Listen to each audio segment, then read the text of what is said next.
106.7 KROQ. It is KROQ and Megan Holiday backstage at Acoustic Christmas with All American Rejects. Woo. Give it up. Woo. Hello, boys. What's up? Hello, Hi. Holiday. Hello. Isn't it amazing that tonight your name is the best it's ever going to be all year long? It truly is. It's my time to shine. That's right. You know what I mean? It's not even about us. It's like we're No. here and it's holiday time. You're just a band that's here, you know? Yeah, but this is my favorite night of the year. It really is. Really? Where you get to just interview bands? Because they are the best. They are the best. Nothing better than interviewing 4 people that are like watching paint dry. It's so good. Yeah. It's so good. But we're gonna make it spicy, you guys. Okay. So here's the thing. Mulled wine. You guys have played a lot of our acoustic Christmases. I feel like it may have been maybe 5. This is the first one. No, it's not. Dude, we never got the invitation. Are you serious? Yeah. I googled this and it lied. I wasn't there. Did you guys play this? This is where you don't believe that AI bit. It's always wrong. No, dude, what the hell? This is your first acoustic Christmas. Yeah, Yep. this is our first Wow. not so acoustic Christmas. Okay. But we were expecting to get the invitation when it was still an acoustic Christmas. Right. That's how long we've been That doing was a long time ago. That was like 1990, dude. You know? Oh, okay, never mind. We're Yeah. fine. When did you guys start the I'm band? 70 years old. 70, yeah. Yeah, You look 1990 is great. when we started. No, Yeah. I mean, the real version of the band was 2002. I think Okay. it's safe to say. Yeah. But you're here now, and that's all that matters. And we have to talk about the fact that you guys really blew up this year. I mean, doing all of these DIY pop-up parties and stuff. I mean, can you just talk a little bit about why you decided to do it and how it's been, like, how fun it's been for you? Well, we decided to do it because we were, we'd spent 10 years sort of like finally getting an identity in our 30s. We gave up, I personally gave up 17 to 28 to this band on a road. We all kind of gave up our 20s to this, which was a beautiful crusade, but shit was intense. And so we decided to take a hiatus that, you know, sitting on your ass, and we spent enough time away. And I think there was this one show we played in Vegas where we were just kind of taking a piss about it. Played a festival dressed up as Elvis's. Yeah. Oh, love that. And the crowd that was there was insane, electric. They knew songs that, I mean, I barely knew the lyrics to. And it was just sort of a veil lift moment where it's like, okay, we should still do this. Or we should try this again and see if there's any more music. Yeah, and just being able to connect more closely with your fans, I think, is really the key.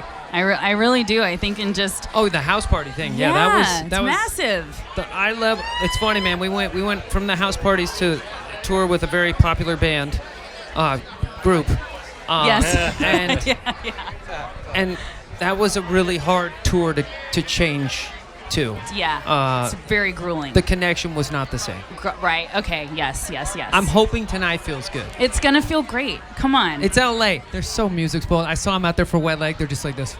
Yeah, but here's the thing. Wet Leg is a different vibe than All American Rejects. People are so excited to see you. Yeah, but if I was out there in the pit with Wet Leg, I'd be doing that. I'd just be like leaning on people, all dopey and like heroin. sort of, yeah.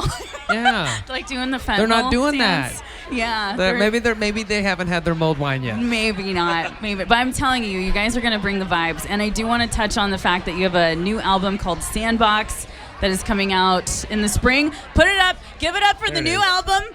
I got a signed one that I'm going to raffle off later. And your raffles out, Miss Holiday. Because my Narcan, my nonprofit. Speaking of fentanyl, my nonprofit. Yeah. So thank you guys for donating this to me. It really means a lot. Yeah, of course. You guys are the best. So tell us a little bit about this new album and how it's been feeling to be back into the studio and all that stuff. Well, part of the idea of doing this again after the show in Vegas that Ty talked about was kind of just dipping our toe in. We went to the studio, recorded a cover, and then we're like, that went really well. We had a blast. So it was like, let's start thinking about doing new music again. It's been 13 years since we put out a full-length record. Yeah. And so we just started and then didn't stop. We're still working on it and hoping to get it out this spring. And we're stoked. Yeah, well, we're all stoked too. And my final question for you guys, because I've actually had a lot of people tell me how much your band has meant to them. And literally one girl said that, you saved her life just through your music. So what advice would you have for your fans who might be struggling with their mental health or maybe how you manage to keep it together in these times? Tell everyone you know how you feel. Yeah. Just as long as you do that, then it's their fucking fault. Oh, watch your cussing. Watch it. Yeah, Oh. yeah, it's all good. Yeah. 5-second delay. Yeah, it's their fault but if you don't tell anybody, then you're suffering in silence, and I think that's really that is terrible. At least start by putting to voice how you feel. Yes. This road is being on the road is having a year like we've had it's been amazing, but it's also been awful. Mm-hmm. I'm exhausted. It's hard. Yeah. And I'm not 22 anymore. So it takes a toll on your mental health. And when you live in proximity around each other, you learn not to talk to each other as much because you don't want to annoy the crap out of each other. But, I had a moment of weakness on the last tour, and I spoke to the guys, and I told them, I was like, I gotta go, I gotta stop for a second, and they all gathered around me and supported me, and I think you'd be surprised who would be there for you if you just tell them what's going on. I love it. Yeah, I think it's so important. Well, you guys, thank you so much for spending the time talking to us. I'm so excited to watch you tonight. I'm going to be bringing you on the stage. You can't get rid of me. Oh my God, do you have a sleigh? I know. I hope you have too a sleigh. Much. I hope we come out in a sleigh. I might. All right, everybody. All American Rejects backstage at Almost Acoustic Mikey. Christmas. Hi. This is KROQ. Hi, Chris. Mikey. Hi. Chris. That's all we're getting.